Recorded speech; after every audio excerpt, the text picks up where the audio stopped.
পহেলগাঁও হামলার ঘটনার পর থেকে ভারতে নিষিদ্ধ করা হয় পাকিস্তানের শিল্পীদের। এই শিল্পীদের ঘিরে ভারতীয় বিনোদন জগতে বিতর্ক যেন থামছেই না।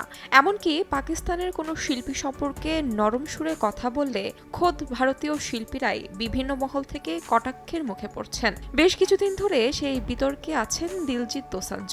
তার আসন্ন সিনেমা সরদারজি 3 নিয়ে গত কয়েকদিন ধরেই বিতর্ক তুঙ্গে। শেষ পর্যন্ত ছবি মুক্তিতেও বাধা পড়ল।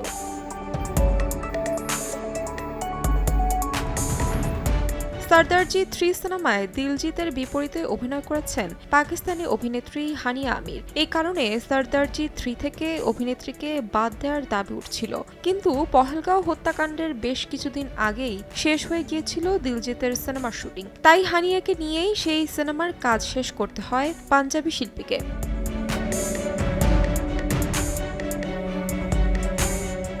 সম্প্রতি মুক্তি পেয়েছে সিনেমাটির ট্রেলার, যেখানে স্পষ্ট কোনোভাবেই সরিয়ে দেওয়া যায়নি হানিয়াকে। তবে সেই ট্রেলার ইউটিউবে ভারতীয় দর্শকরা দেখতে পাচ্ছেন না।